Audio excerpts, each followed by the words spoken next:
factorization part 2 in previous year question, probable question hong thading dan ho application of a cube plus b cube plus c cube minus thrice abc. The formula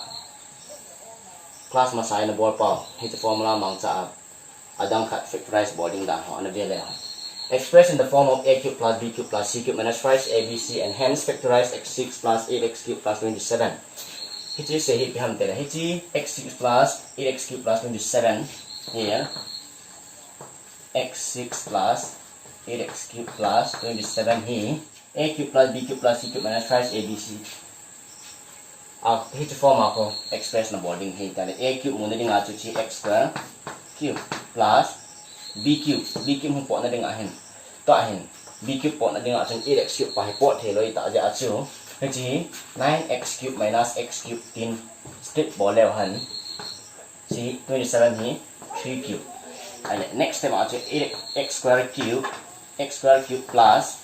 minus x cube pa sa lahin bolew han. Minus x cube. Assign pa ako sa plus ngan na suja ako minus pa ako minus x ading pa kon la pi na chan. Ele x square cube plus minus x cube plus 3 cube minus 9x cube pa he thrice abc din kon bolew han. Thrice a mo na din ko x square le hat lut dai ding chai x square a b c hong ni phat a a b minus x c multiply then 3 3 9 x square into x 9x cube po ding ding. Now a cube plus b cube plus c cube minus thrice abc. A cube plus b cube plus c cube minus thrice abc. Hit formula hong thì tạo khoản là tua hi. Hit formula hit behind the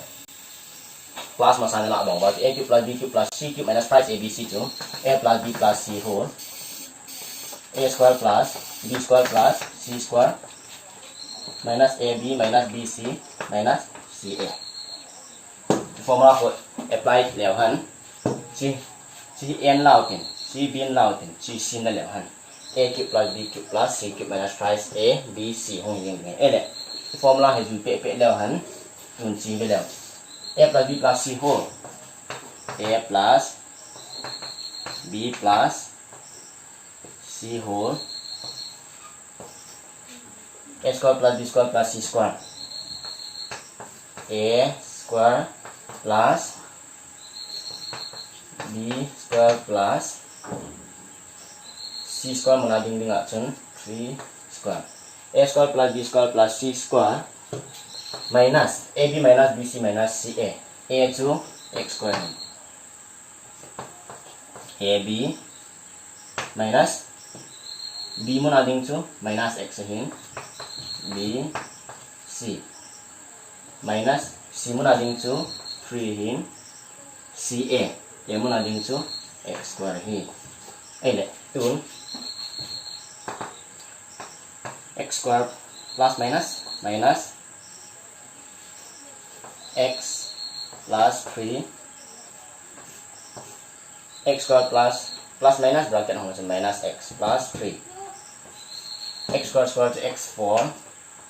plus minus x square to minus minus plus x square hong hintin 3 square to 9 hong hintin x square into x2 minus minus plus x square into x2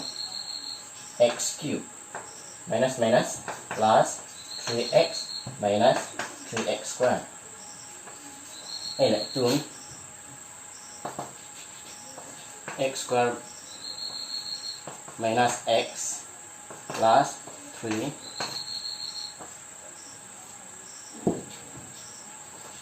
x4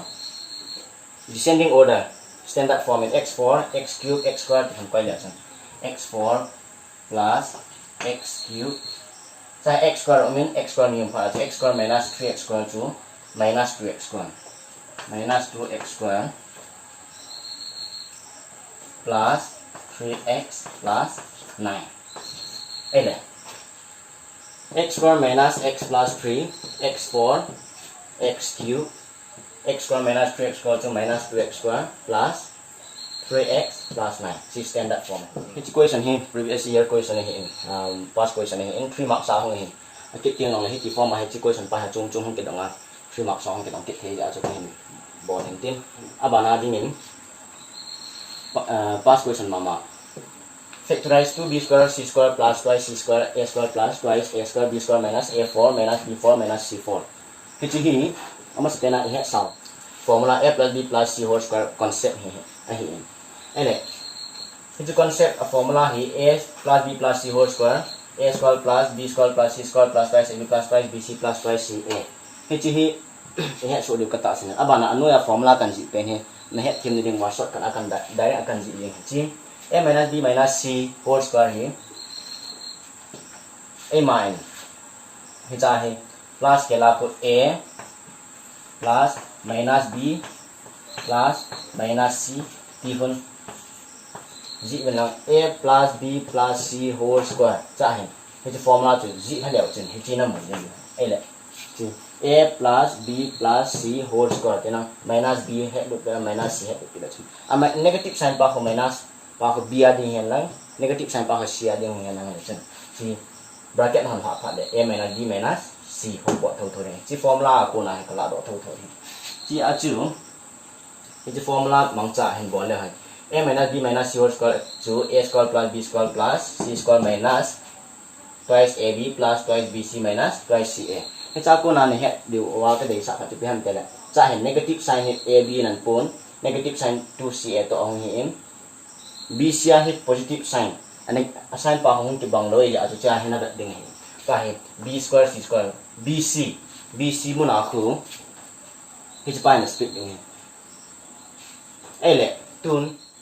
direct là gì đỉnh là 2b square c square pen khu 4b square c square thì thế minus 2b square c square thì là chân 4 minus 2 chu positive 2b square c square nó một thâu thâu lên plus 2c square a square plus 2a square b square minus a4 minus b4 minus c4 kasi bằng chân a minus b minus c whole square formula chu hi chi hi ta ai le ele a mo na khon a square han koin lang b mo na khon b square koin lang c mo na khon c square koin la chen a square minus b square minus c square whole square chi pen formula hi pyung hi ta ta de chi a square ya a square square la a4 hong ni ta bang a4 plus b4 plus c4 minus a mo na ding ko a square ita ja chu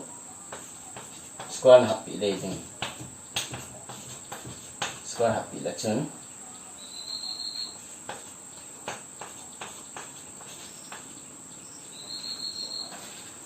tun formula hiện dạ dengan hen 4b square c square minus common le leo han cha minus common la wa hen a4cc cha negative sign cc phu ama sang la ko chen positive sign na hong po de negative sign common la do ta ji wa chu plus a4 plus b4 plus c4 ele minus into 2bc pa negative hong so de ele ab pa minus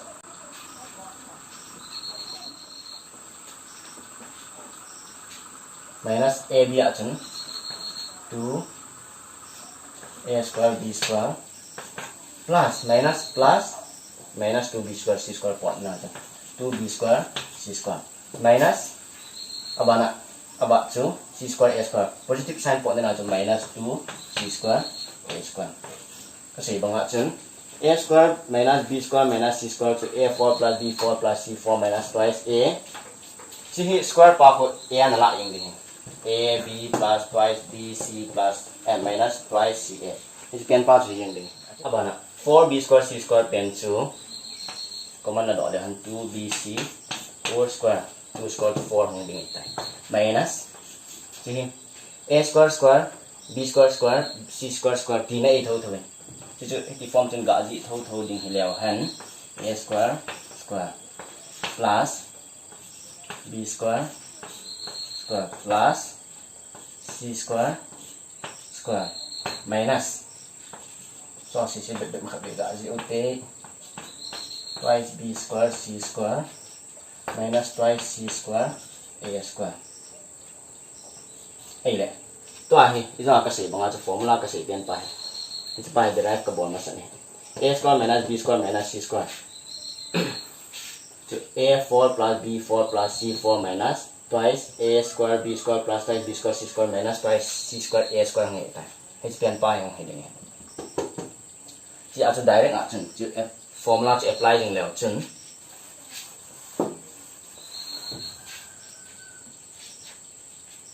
chỉ a4 pa ko